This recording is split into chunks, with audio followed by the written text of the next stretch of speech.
Okay, bantay biyan na ato ang kuan diya ha. Daghan man rice oh. Abi na ko walay rice. Yan na ramiter. Kaon na po dahin taron ter. Yeah.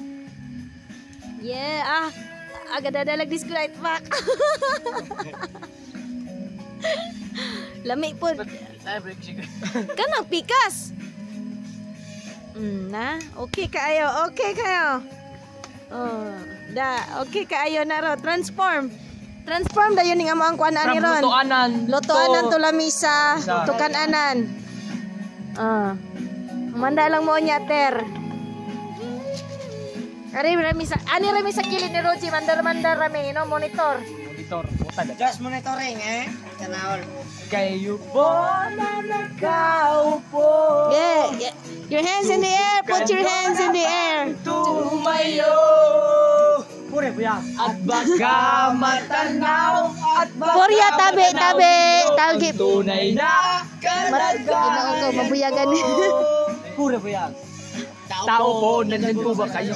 Malaking Bahay malawak na bakuran. Paspas pa kay diglok na. Paligiran at nagapilang mga mamahaling sasakyan. Mga batay na laging bulong-lumulong. Wala namang kasal pero marami ang nakabag.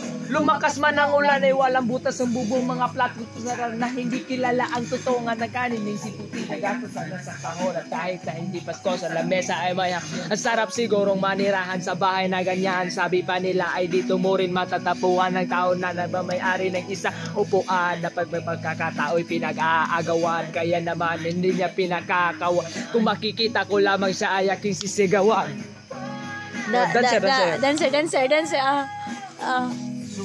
Pak.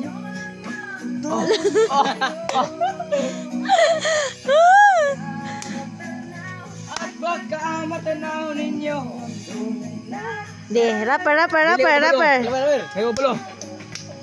Mawalang galing na po sa taong nakaupo. Alam yung bang pantakal ng bigas namin ay di puno ang dingding ng bahay namin ay pinagtapik-taping hero sa gabi. Sobrang init at tumutun ng nanikain bilin upang ilagay sa inuming pinakulong tubig sa lumang takuring uling-uling. Gamit ang panggatong na inanod lamang sa estero na nagsisilbing kusina sa umaga. Aking banyo ang aking inay na may kayaman ang isang kaldero na nagagamit na po ng aking ama ay pero kulang na kulang pa rin. Ulam na tuyot kasi ng 50 pesos sa maghapoy pagkakasyahin. Di ko alam kung talagang maraming harang o mataas lang ang bako doon. Nagbubulag-bulagan lamang po kayo dahil sa dami na pera nyo walang doktor na makapapapalinaw na mata nyo. Kaya huwag kang masyadong halata.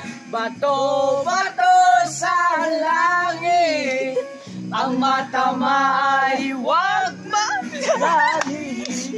Bato sa langit. Ang matamaan ay huwag masyadong halata. Sige.